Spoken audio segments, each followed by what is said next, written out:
मैं नंदनी वर्मा, कहीं बैठी हैं नंदनी वर्मा? मैं नंदनी वर्मा, तरपोगी रायपुर, ग्राम तरपोगी, तरपोगी है कि और कुछ है, देख लेना हो। तरपोगी रायपुर छत्तीसगढ़ से हूं। कहीं बैठी हो तो हाथ हिला सकती हैं, अगर कहीं बैठी हो तो हाथ हिला सकती हैं। नंदनी वर्मा। मेरे पति गोपेश्वर वर्मा की तबीयत अचानक से खराब हुई 22 नवंबर 2022 को, बहुत ज़्यादा खराब हो गई। हमने उनको उसी दिन श्रीनय हॉस्पिटल में भर्ती कराया। 6 दिन में कोई सुधार नहीं दिखने पर उन्हें रामकृष्ण केयर हॉस्पिटल आईसीयू में शिफ्ट कर दिया। वहां जाकर जब जांचें प्रारंभ हुई तो उनकी किडनी, लीवर इन्फेक्शन बताया जो कि डैमेज हो चुकी थी। फेफड़ों में पानी भर गया था। डॉक्टरों के आधार पर उनका इलाज प्रारंभ हुआ पर कोई सुधार नहीं दिखा। उनको डायलिसिस चालू हो गया, डायलिसिस होने लगा और प्रतिदिन एक दिन में 2 बार 3 बार डायलिसिस होने लगा। वेंटिलेटर पर उनको डाल दिया गया।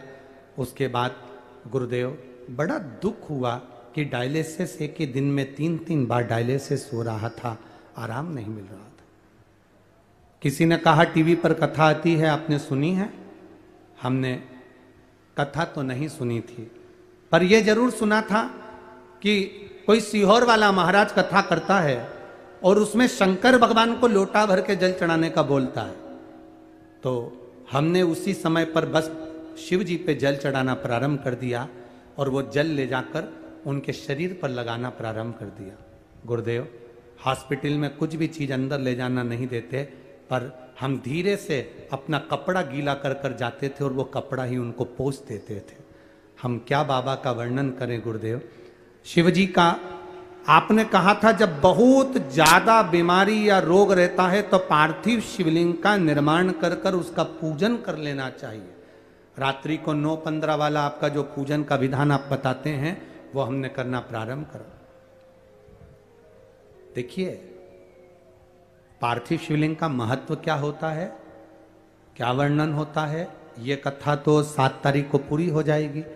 10 तारीख को मां पीताम्बरा के धाम में दतिया में, जहां पर धुमेश्वरी माता बैठी हुई है, ऐसी पीताम्बरा पीठ के नजदीक में दतिया में जो शिव महापुराण की कथा 5 दिन की होगी 10 तारीख से 14 अगस्त तक, 10 अगस्त से 14 अगस्त, उसमें हमें पार्थिव शिवलिंग के एक एक महत्व को जानना है।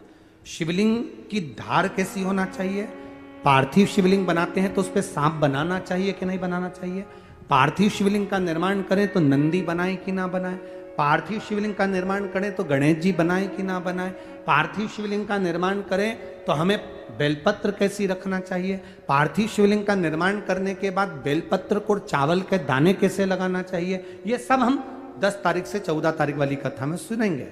तो इन्होंने जो वर्णन करा पार्थिव शिवलिंग का, उस पर चढ़ाना, 9:15 वाली पूजन करना, बाबा शिव जी पे चढ़ा हुआ जल ले जाकर हम उनको होठ पर गीला कपड़ा से पोंछ देते थे, क्योंकि थोड़ी देर ही तो वेंटिलेटर वालों को मिलने देते थे। बाबा शिव का हम क्या गुणगान करें।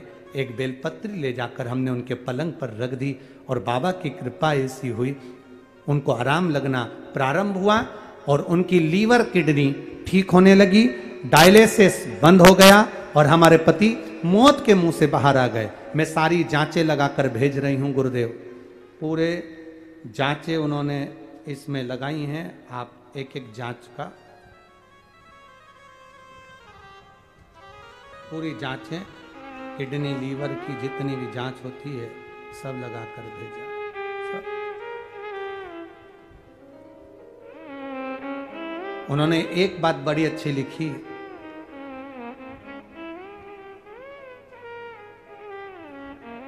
आज मेरे घर के बच्चे के साथ मैंने ये पत्र भेजा है गुरुदेव, बाबा ने डायलिसिस से भी ठीक कर दिया और उनकी लीवर और किडनी काम करना प्रारंभ कर दी। ये शिव भक्ति है, ये शंकर की उपासना, ये शंकर की कृपा है।